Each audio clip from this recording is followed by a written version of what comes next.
Chapter 3. While Jumley questioned the reality, the customer, Chris, was equally astonished.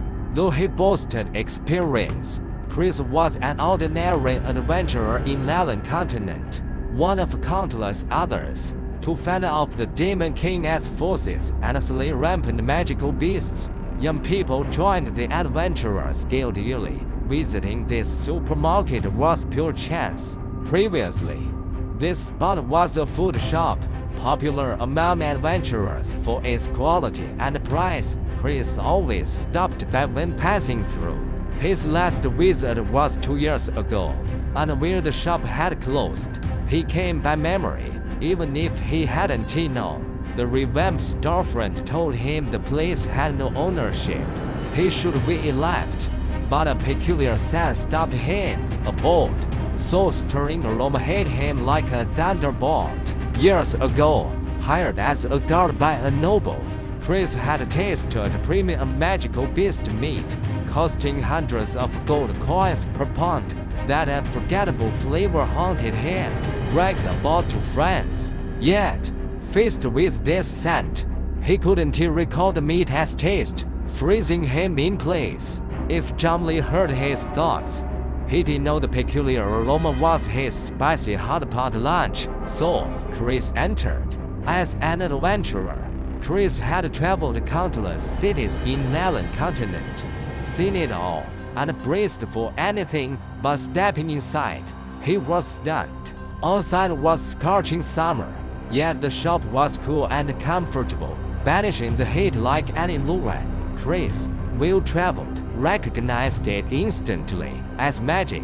A magic ray must be active to create such a cool oasis in summer as heat, but carving a magic ray for such a large space, pure extravagance. Chris nearly left, but the coolness held him. A voice sounded, and the owner spotted him. The owner was a handsome young man with black hair, dark eyes, and fair skin, dressed in outclothes unlike any kingdom's fashion. Chris didn't underestimate him. The magic ray alone marked him as no ordinary person, perhaps a noble as ordinary as creator, a grand mage. Duli was a small city, far from the main city as Basel. Why was such a person, such a shop, here? Thankfully, the owner wasn't haughty. His demeanor kind. Chris stepped cautiously inside, carrying the basket. His eyes darted around.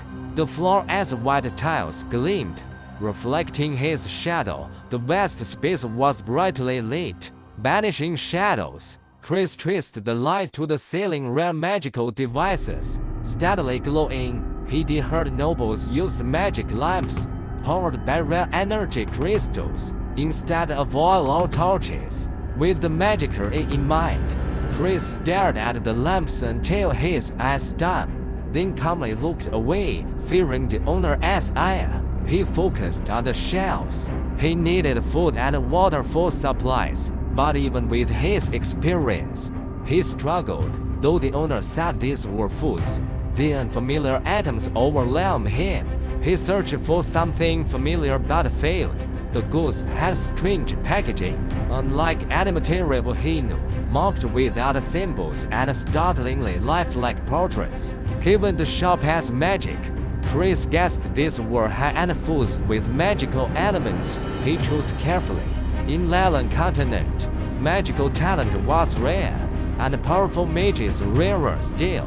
Chris lacked such gifts, an ordinary adventurer who occasionally bought magical tools, but they were costly, let alone magical foods. As a poor adventurer, Chris was stuck.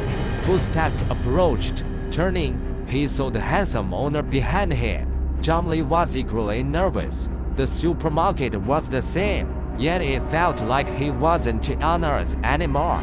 The only clue was this strange customer. Seeing the man's friendly demeanor, Jumley spoke up. "Need help?" Chris, on edge, said, "I want to buy some food." Touching his pocket, he added tactfully, "Something cheap, long-lasting." Unfeeling, Jumley met his eyes, understanding, and led him to the instant noodle shelf. Mr. Adventurer, call me Chris. Chris, John Lee said.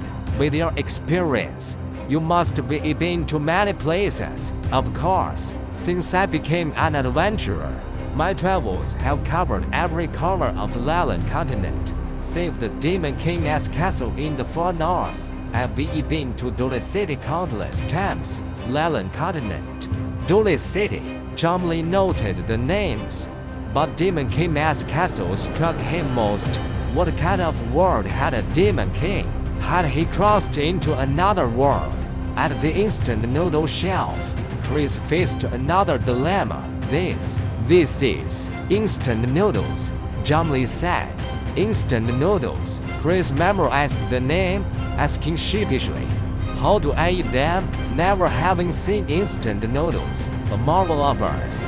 John Lee explained patiently. Boil water and toss everything in. Then, wait 5 minutes, and it's ready. That's it. John Lee nodded confidently. That's it. What skill did instant noodles need? So simple. You can add ingredients like eggs or vegetables. Chris noted it but doubted this instant noodle food. As an adventurer, he often cooked in the wild and new delicious dishes required complex preparation. Boiling, could such a simple method yield tasty food? But, glancing at the bright surroundings and feeling the cool air, he recalled the aroma at the door, and anticipation grew. Could these instant noodles be as delightful as that scent? He placed the noodles in his basket, choosing different flavors per the owner's advice. He also needed clean water. The water shelf was equally baffling, full of unfamiliar items. Some bottles even bubbled with gas. Magic potions. Chris didn't linger, asking the owner and grabbing the cheapest purified water before heading to check out. Behind the counter, John Lee bagged the items swiftly, then hesitated. Normally, he did state the price, but he didn't know this world as currency or prices, and they surely didn't use yuan. After a moment, he said calmly, "Hey, what do you think?" The problem landed on Chris. Chris pondered. He didn't know what instant noodles were and hadn't taken much. But this shop has lager and magic everywhere meant even the cheapest food was likely pricey. Plus, he'd never seen instant noodles elsewhere. He reached into his pocket, pulling out his last 5 gold coins. "This is all I have." Staring at the 5 gleaming coins, John Lee's expression blanked. Gold. A few packs of noodles and water for 5 gold coins. Seeing his pause, Chris hurried.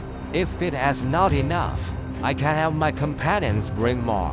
Or, "No, it is enough," John Lee said quickly. "Forget 5 gold coins." Given the man's muzzled arms under the armor and the sharp sword at his waist, John Lee wouldn't dare refuse. He did give the noodles for free. "Really, Chris?" Hearing it was enough, was skeptical. Such precious items for just 5 gold coins. "John Lee, or I could give them to you." Chris' face hardened. He knew this wasn't a joke. His hesitation must be offended this mysterious mage. He grabbed the bag. "Thank you for your generosity." Before John Lee could react, he strode out, fearing a slower pace might anger the owner. Far from the shop, Chris stopped and looked back. The storefront seemed small, just 1 unit. In his memory, the old shop was cramped, crowded with a few people, but this supermarket was spacious. Taking time to explore, he realized spatial magic. It had to be such extravagance. Chris looked at the plastic bag in his hand. Even now, it felt unreal. Without the bag, he did think it was a hallucination. A vast magicery, magical devices everywhere, shelves of rare goods, a young, handsome, mysterious owner, and a rare food called instant noodles, all for 5 gold coins.